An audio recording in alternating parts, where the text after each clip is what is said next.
2026 is going to be a very good time for Test Drive Unlimited Solo Crown fans, because that is a year we're going to get a lot of new content, a lot of fixes, a lot of improvements, a lot of optimization. And because there's so much happening to TDUSC in its second year, I want to make a recap video to cover everything you guys need to know about what's happening in 2026. So let's go over this long list of features and improvements and much more. So the first thing to know is that Season 6 is going to be releasing in March 2026. Now this comes after the longest season Test Drive has had yet, which currently goes from October to March, because they wanted to take a 5-month schedule to help stabilize the game in terms of optimization. They want to help bring a lot more bug fixes before Season 6, while also making sure that Season 6 is very polished. And that said, we do have 2 updates to come in Season 5, one in January and one in February, and then of course Season 6 in March. But let's talk about the first 2 updates. Now, one of the first updates happening in Season 5 is going to be bringing 3 new vehicles to the online store. Now, there was a letter that was published that showed some screenshots of the store and some other information about the store as well, but because it's monetization and I don't want to bore you guys with monetization as well, because if you guys want to buy diamonds to buy the cars and support the game, you're free to, but at the same time I don't want to force you guys to do it either, and I'm not telling you to do it. You do it on your own free will. Just vote with your wallet if you guys think that the game deserves the diamonds or not. But that said, there is going to be some licensed clothing in the store. The wide-body GTR is also going to be in the store, the Puma edition of the M4, and of course an off-road F-150, which, by the way, in the background you guys can see some footage of the vehicles in action. Now, you're seeing the GTR right now, but don't worry, I also have some footage of the M4 later on in the video too. Now, of course, there are going to be some bug fixes in the first updates of Season 5, such as poker fixes, some graphical fixes, and much more. The patch notes will of course arrive a day or 2 before the update releases, so stay tuned for that. Then the second update for Season 5 is going to be bringing a lot more bug fixes and some network improvements, as well as the stabilization of the current build of the game. Now, when I say that is because the KT engine was improved, or basically changed, for the Season 5 launch, and with that it did come with some issues that the players were definitely noted of. So right now KT is working on stabilizing the game so that when they have improvements on optimization, it's a lot better to do. And again, there's a whole letter detailing all of that, but if I spoke to you guys about every letter since the first letters came back, honestly, we'd be here for a 50-minute video, and I don't have time for that, and neither do you. But now that I discussed what is happening in Season 5 in terms of the improvements and bug fixes, which again, don't forget the patch notes that will come out before the update, let's talk about Season 6, which is finally, after the 5-month wait, is going to be the next content update for TDUSC. In Season 6, there's going to be some new cars, with of course the brand new Lamborghini Temerario coming in the Solar Pass. You also have the SLS AMG Black Series. You have the Bentley Continental GTC Speed, which is the convertible version of the Bentley we already have in the game. And I have to be careful with my mentioning here, because I can't forget some cars aren't revealed yet, but I do recall one car is going into the dealership. That's the Pagani Huayra Roadster.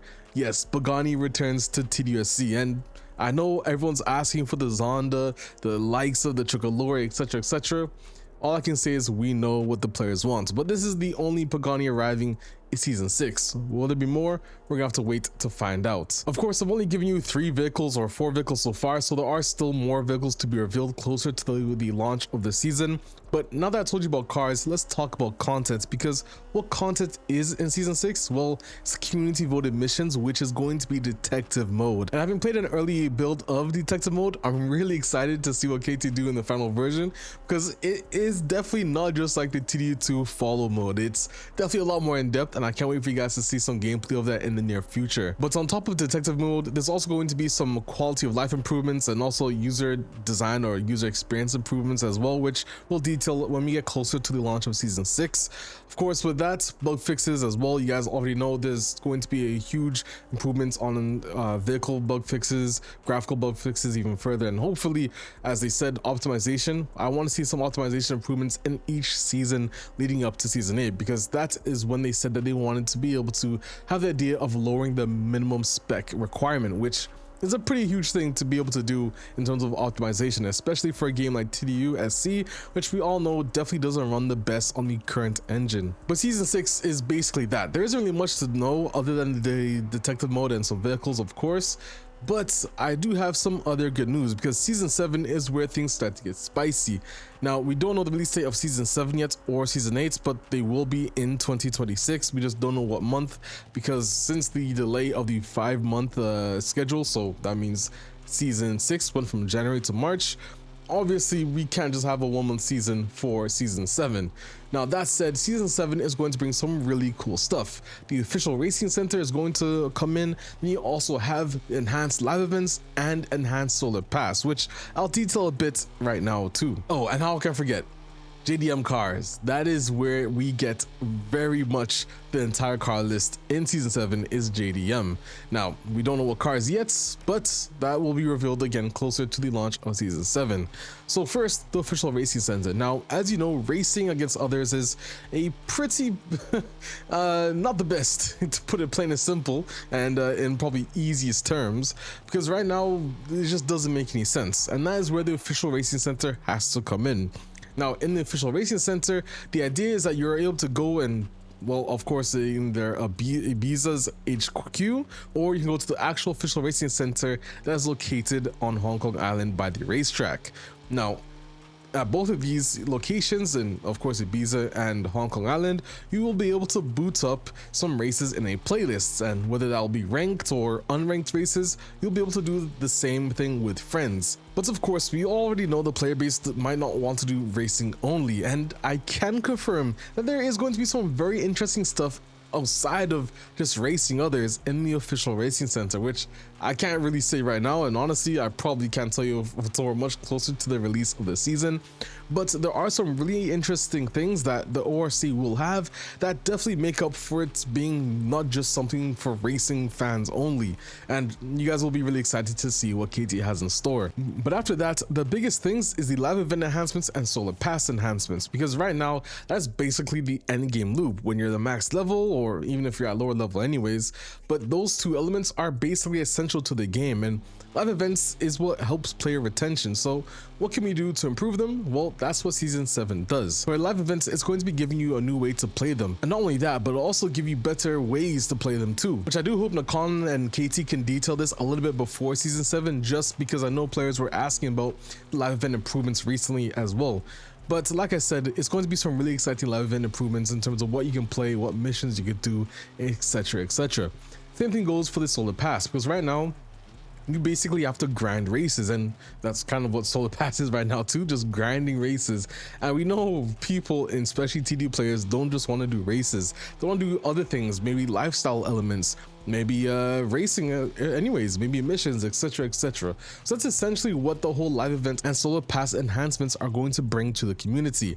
Better ways to play Test Drive Unlimited Solar Crown, which are very well needed in terms of the end game progression in the game. And of course, on the topic of JDM cars, you guys can guess which ones they are. I mean, again, I can't tell you what they are right now, but let's be honest, when you say JDM, what could you think of? Even if I gave you 5 guesses, for certain you'd be able to count 2 of those vehicles on the list. So that said, just be excited for JDM season, because finally we're getting some JDM cars apart from literally the 2 that are already in the game, the Nissan GTR, which is the older version, and of course the Nissan 370Z, not even the Nismo version. So bro, we're kind of lacking on JDM cars, which isn't the only thing lacking, because we also need the likes of sedans and regular cars, you know, wagons, etc, etc.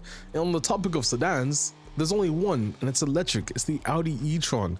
On the topic of wagons, there's only one. It's the Taycan, and it's electric. So we're missing some of that too in TDUSC as well, which season 8 is going to improve not only the car list, but also the features and the TDU DNA tenfold. Why? Houses. Now guys, houses is single-handedly the craziest update coming to TDUSC. And there are things I want to say about the houses in TDUSC, to the point where I've kind of made a video on it before, but having been able to play with houses currently on a developer build, I'm so excited for the community to experience what houses are in TDUSC. The only sad thing is that it is far away, because it is the last seasonal update in year 2, and With that being said, it kind of sucks we had to wait basically almost the 2-year time frame to have houses in a TDU game. It's something that should have been at launch, but nonetheless, I'm really happy it's coming, and it's coming in a much better improved way than what they were in both TDU1 and TDU2. They already kind of briefly went over it in the year 2 roadmap dev diary video, where they said that you'll be able to invite your friends, you'll see your friends on the driveway, which is very key for having car meets and stuff like that. But you'll be able to finish your house as well. So there are a lot of things, and there was even on the Discord a vote to have IKEA furniture in the game. Fingers crossed, bro. I hope that is something that happens because, bro, it's IKEA. But the real sad thing is we're probably gonna have to wait until summer to find out more information about houses and maybe even see some screenshots. But I really do hope, again, KT and Akon can tease the community with some screenshots of houses very early, maybe in around season 6 or season 7, just to show us what they're working on, what we can do, and really go all out for the marketing on that, because that should be a proper relaunch for Test Drive in my opinion. I mean, at that point, I think it's safe to say it's a TDU game. It's missing some other things, of course, you know, it won't have the full TDU package per se, but I think at that point it can be deserved of the TDU name. But once we have houses, it is time to go a step further in what TDU needs to be and what TDUSC needs to be for KT. But there is everything you need to know about what is coming in TDUSC in 2026, and of course I'll be giving you guys more news and information when the time comes on TDUSC. The next update is going to be in about a week or 2, so I'll cover that and whatever the online store is when it first arrives. And I will be streaming more often, guys, in 2026. It's something that I really wanted to do that I never had time to do, but after launching my F1 channel and fixing my Twitch, I think I need to be more on the content creation side. You know, I need to stop taking these one-month breaks randomly to create content, because I love doing it and I hate to let it take a sideline in my life. But all that being said, I hope you guys did enjoy this video. Leave a like and subscribe for more content, and I really hope this is the year for Test Drive, guys, because it has to be, bro. You know, I really want to see year 3 happen. I really want to see the community come to enjoy the game more. I want to see the reviews improve. I want to see the optimization improve. There's a lot that can be done with this game. It's taken a while, but I still believe. I mean, that's why I joined the team in the first place. But that is all I have to say, guys. I'll see you in another one. Peace.